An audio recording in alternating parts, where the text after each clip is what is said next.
Yo, what's up dude? Ketemu lagi dengan kita di sini masih di Indo James Crypto Channel. Hari ini di tanggal 25 ya, Januari 2024. Dan kalau kita lihat di sini ya, untuk update dari Global Crypto Market Cap menunjukkan adanya kenaikan ya, tipis banget guys di 0,61%. Kemudian untuk Fear and Greed Index tampaknya masih meneruskan tren penurunannya ya, dimana sekarangnya ada di area netral dengan poin 50 guys. Dan ini menandakan ya bahwa para investor ini tampaknya masih menunggu kira-kira Bitcoin ini mau dibawa kemana guys. Karena kalau kita lihat dari pergerakan grafiknya beberapa hari ini memang lagi turun ya. Jadi calm down dulu, kita lihat perkembangan market seperti apa guys. Baru nanti kalau sudah ada konfirmasi untuk pergerakan Bitcoin yang berikutnya, mungkin para investor akan segera masuk guys. Dan tentu saja ini adalah efek kontribusi dari Bitcoin dan juga teman-teman nongkrongnya di sini ya. Kalau kita lihat dalam waktu 24 jam ini untuk Bitcoin bisa dibilang sideways meskipun ada kenaikan di 0,54% ya. Untuk Ethereum turun di 0,11%, sideways juga ya. Tapi kalau kalian lihat di grafiknya, beberapa hari ini penurunan untuk Ethereum memang cukup dalam guys.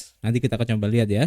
Kemudian untuk BNB turun juga di 2%, untuk Solana naik ya di 4,8%. Begitu juga untuk AVAX naik di 3%. Untuk Internet Computer guys, ICP ini menunjukkan kenaikan yang cukup signifikan di 13% hari ini guys. Dan memang ya, untuk ekosistem dari ICP ini tampaknya sudah mulai bergerak, artinya mulai banyak project-project yang dibangun di jaringan ICP ini guys. Dan memang sekarang yang lagi diperbincangkan adalah project meme di ekosistem ICP ini guys. Dan apakah kenaikan dari token ICP ini disebabkan oleh project-project meme tersebut, kita masih belum tahu informasinya. Nanti kita akan coba cari tahu guys. Kemudian kalau kita lihat ya, dari pergerakan harga Bitcoin itu sendiri terlihat di sini guys. Untuk close candle-nya menunjukkan adanya kenaikan ya, hijau. Dan kalau sesuai dengan skenario yang sudah kita sampaikan kemarin ya, kalau memang tren positif dari Bitcoin ini masih berlanjut, maka ada kemungkinan ya di harga 38.500 kemarin yang sempat tersentuh ya, ini menjadi titik support yang cukup kuat guys untuk bisa ditembus.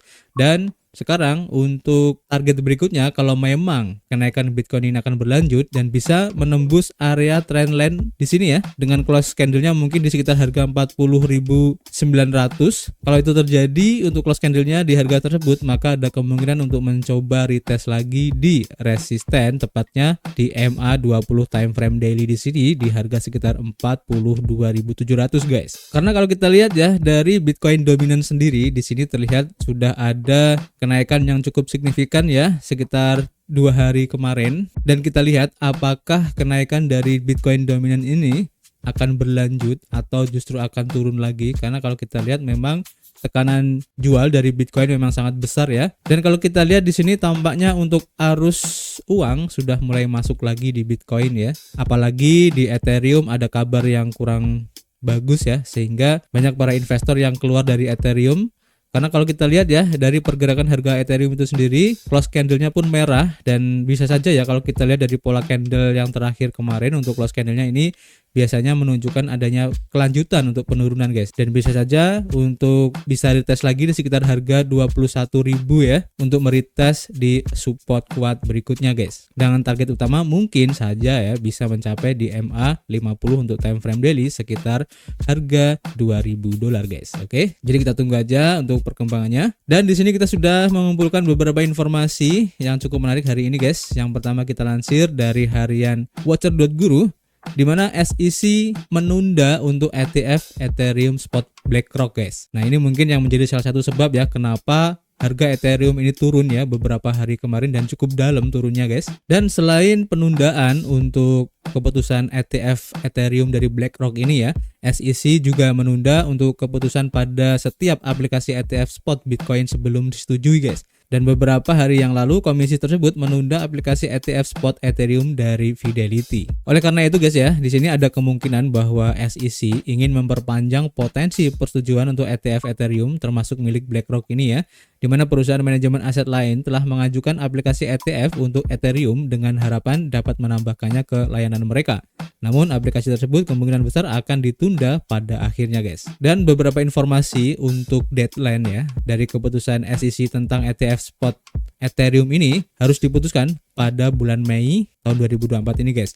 Jadi sebenarnya ini juga cukup menarik ya untuk Ethereum, seperti halnya Bitcoin kemarin guys. Meskipun ya dari harga Ethereum ini terlihat adanya penurunan cukup tajam ya, tapi tampaknya ya kalau kita melihat dari beberapa berita yang beredar, kemungkinan untuk disetujuinya ETF Ethereum Spot Bitcoin dari SEC ini ya, khususnya dari BlackRock, kemungkinannya sekitar 70% guys. Ini hanya spekulasi dan bisa saja SEC menolak untuk Ethereum Spot ini, karena kita lihat ya dari asetnya itu sendiri kan, dari Ethereum dan juga Bitcoin memang berbeda guys. Oke, jadi kita akan nantikan nanti seperti apa akhir dari dramanya ini, jadi kalian tetap stay tune aja di sini. Selanjutnya kita lansir dari The Block, diinformasikan bahwa Bitwise menerbitkan alamat wallet digital dengan kepemilikan Bitcoin untuk ETF spotnya guys. Jadi Bitwise pada hari Rabu kemarin mengatakan ya bahwa mereka menjadi ETF Bitcoin Amerika Serikat pertama yang mempublikasikan alamat wallet digital dari kepemilikannya. Dan Bitwise ini mencatat bahwa keputusan untuk mempublikasikan informasi tersebut berasal dari prioritas transparansi on-chain. Bitwise mempertahankan 3,1% pangsa pasar ETF Bitcoin spot dan melihat 49,8 juta dolar ya dalam volume harian pada 23 Januari dari dashboard data block yang menunjukkan guys. Dan ini cukup menarik ya, artinya Bitwise benar-benar terbuka untuk kepemilikan Bitcoinnya guys. Dan tentu saja ini akan membuat kepercayaan dari para investornya semakin meningkat ya untuk Bitwise ini guys. Dan pertanyaannya, apakah akan diikuti oleh aset manager lainnya seperti BlackRock dan teman-temannya? Kita akan nantikan lagi guys. Selanjutnya kita lansir dari harian Daily Coin ya, berhubungan dengan Mt. Gox. Nah, di sini ada seorang analis yang bilang ya bahwa pembayaran untuk kreditur dari Mt. Gox ini tidak akan memicu aksi jual Bitcoin guys.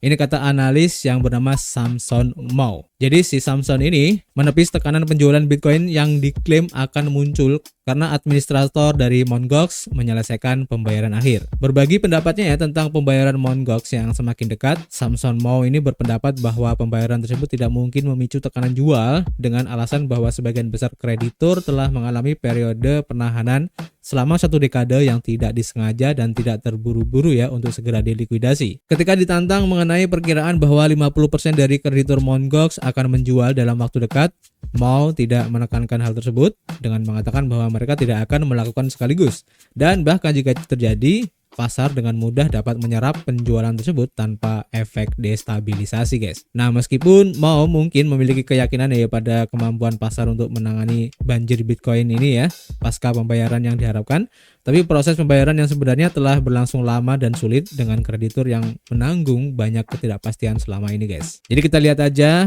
apakah analisa yang dilakukan oleh Samson Mow ini menjadi kenyataan. Kalau memang terjadi seperti itu ya bagus lah ya. Yang tentu saja kepanikan di market tidak akan terjadi dan harga dari Bitcoin ini bisa stabil guys. Dan memang ya kalau kita ingat dulu pernah ada info ya untuk pembayaran kreditur Mt. Gox ini tidak akan dibayarkan secara 100% langsung ya, tapi akan diberikan secara berangsur-angsur yang tujuannya tentu saja untuk menjaga volatile ataupun harga dari Bitcoin itu sendiri ya, yang tujuannya agar para investor yang lain ini tidak panik ya untuk melakukan selling di market guys. Oke, jadi kita tunggu aja nanti seperti apa efeknya, kalian stay tune aja di sini. Kita lanjut ke informasi berikutnya ya, kita lansir dari Crypto Globe. Diinformasikan di sini dompet kripto yang dikaitkan dengan Donald Trump ini melihat kepemilikan token Trump melonjak menjadi 1 juta dolar guys. Nah, ini menarik juga ya. Sebuah meme coin bernama Trump sebelumnya dikirim ke wallet mata uang kripto yang terkait dengan mantan presiden Amerika Serikat dan kandidat presiden saat ini ya, yaitu Donald Trump. Dan pada saat itu token tersebut bernilai beberapa ribu dolar, tetapi sejak saat itu meroket menjadi lebih dari 1 juta dolar guys. Meskipun untuk perilisan dari token Trump ini tidak secara langsung terkait dengan mantan presiden Amerika Serikat, tapi token ini menjadi aset spekulatif yang terkait dengan kampanye kepresidenan saat ini ya. Dan menurut data dari Arkham Intelligence, dompet Trump menerima sekitar 7.100 dolar dalam bentuk token Trump dari para pengembangnya ya, dalam sebuah taktik pemasaran yang mirip dengan apa yang digunakan oleh para pencipta meme coin untuk menarik perhatian pada proyek-proyek mereka guys. Dompet tersebut saat ini menyimpan sekitar 750.000 dolar dalam bentuk Ethereum dan wrap Ethereum sebesar 750.000 dolar ya, dan bersama dengan sejumlah kecil beberapa mata uang kripto lainnya yang sebagian besar dikirim ke wallet tersebut oleh pengguna lain. Nah, ini cukup menarik ya informasinya. Dan kita lanjut untuk informasi berikutnya ya. Kita lansir dari Crypto Briefing. Diinformasikan di sini token Sui melonjak 20% karena Alibaba dan juga Maston Labs meningkatkan dukungan untuk pengembangannya guys. Karena kalau kalian lihat ya, di pergerakan harga untuk Sui terlihat di sini guys, memang ya beberapa hari kemarin token Sui mengalami kenaikan yang cukup signifikan.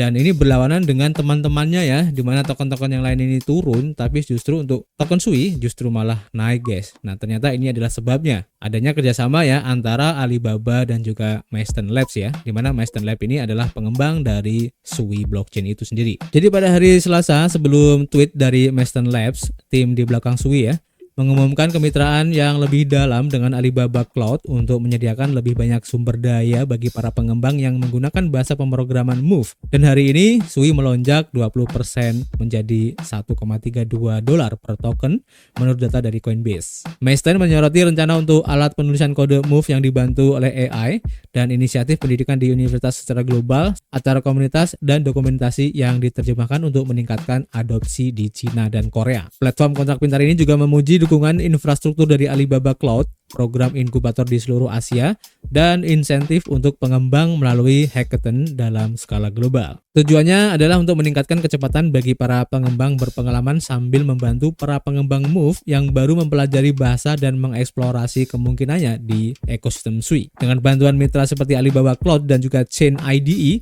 Maston Labs berharap dapat dengan cepat mengembangkan basis pembangun dan pengguna jaringan guys. Nah, ini menarik ya. Kita tunggu aja nanti seperti apa implementasi dari kerjasama kedua belah brand besar ini guys. Dan pasti ini cukup menarik. Dan apakah akan terjadi spekulasi bahwa nanti untuk token Sui bisa digunakan untuk pembelian di platform Alibaba? Kita tunggu aja nanti update-nya seperti apa guys. Oke. Kita lanjut ke informasi berikutnya. Kita lansir dari Bitcoinis, diinformasikan bahwa sidechain dari Ethereum untuk buku besar XRP ya atau XRP Ledger semakin dekat dengan peluncurannya guys. Jadi Ripple X sebagai pengembang Ripple Labs dan Piraeus Teknologi semakin dekat untuk meluncurkan Ethereum Virtual Machine EVM sidechain yang sangat dinanti-nantikan untuk XRP Ledger. Di mana inisiatif ini akan memadukan kemampuan kontrak pintar Ethereum yang kuat dengan XRPL, menandai era baru fungsionalitas dan skalabilitas lintas rantai. Langkah awal melibatkan amandemen publik Exchange Bridge yang sekarang sudah aktif dan menunggu suara dari validator, di mana amandemen publik Exchange Bridge ini telah dipublikasikan oleh tim Ripple X dan tersedia untuk pemungutan suara atau voting, dan ini adalah prasyarat penting untuk peluncuran EVM sidechain yang mengonfirmasi pencapaian 7 dari 28 suara validator yang dibutuhkan guys. Untuk dapat diaktifkan, amandemen ini membutuhkan dukungan yang konsisten, mempertahankan dukungan lebih dari 80% validator terpercaya selama 2 minggu, dan jika tingkat dukungan jatuh di bawah ambang batas 80% pada titik manapun, maka amandemen tersebut akan ditolak sementara dan mengulang jangka waktu 2 minggu untuk mendapatkan persetujuan yang diperlukan. Pengalaman pengguna juga akan mengalami perombakan dengan memperkenalkannya UI baru dan Bridge SDK yang bertujuan untuk menyederhanakan interaksi dan membantu pengembang. UI baru juga telah diaktifkan untuk memfasilitasi kegunaan dan memungkinkan penghubung dinamis antara sidechain, wallet, dan juga token apapun guys. Selain itu, perilisan yang akan datang dari Blockcode Explorer yang diperbarui telah diumumkan dan siap untuk menawarkan UX UI yang diperkaya, fungsi kontrak pintar yang canggih, dan tampilan dApps yang dinamis. Sejalan dengan kemajuan ini ya, perkembangan XRPL baru-baru ini, terutama perilisan Ripple 2.0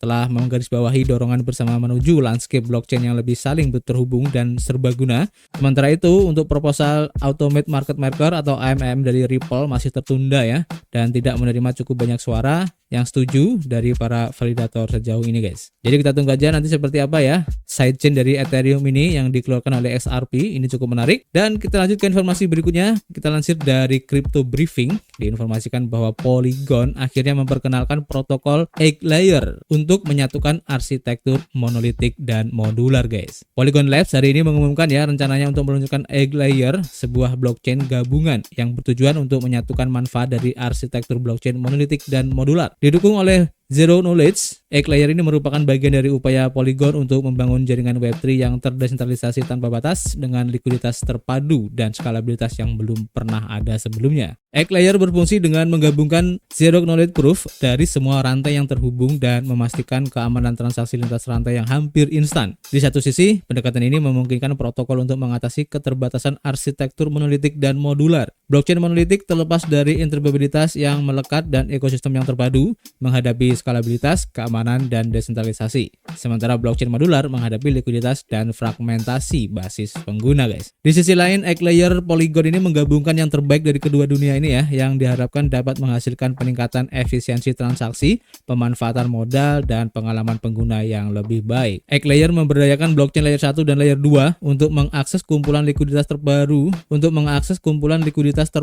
sambil mempertahankan independensi mereka, merampingkan bootstrapping likuiditas, dan ini juga memungkinkan pengembang dApps untuk memperluas jangkauan mereka tanpa membebani pengguna dengan kerumitan penghubung lintas rantai, mempromosikan interaksi yang lancar di seluruh rantai yang berbeda. Dan bagi pengguna, Egg Layer menjanjikan pengalaman yang mulus di mana transaksi antar chain ini akan menjadi lebih cepat dan mudah sehingga tidak perlu lagi melakukan bridging yang rumit, guys. Polygon berencana untuk meluncurkan versi awal untuk mainnet dari Egg Layer pada bulan Februari nanti ya, dengan fokus pada pembuatan mekanisme bridging terpadu dan mengumpulkan bukti di seluruh chain yang berpartisipasi. Versi berikutnya, untuk Egg Layer versi kedua, akan memperkenalkan transaksi lintas rantai asinkron dengan wawasan yang lebih rinci tentang berbagai komponen Egg Layer yang akan diungkapkan dalam beberapa minggu mendatang, guys. Ini menarik banget ya.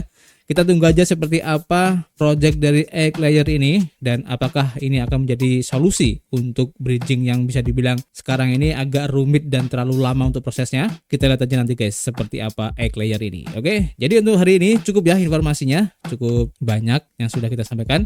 Tapi untuk informasi yang mungkin masih belum sempat kita sampaikan di sini akan kita share di akun Twitter IndoGem. Dan untuk rekomendasi project-project baru yang lagi testnet, pre-sale ataupun IDO, ICO nanti kita akan share di akun Telegram ya, baik yang Telegram group ataupun yang Telegram channel. Oke, jadi kalian gabung aja di situ.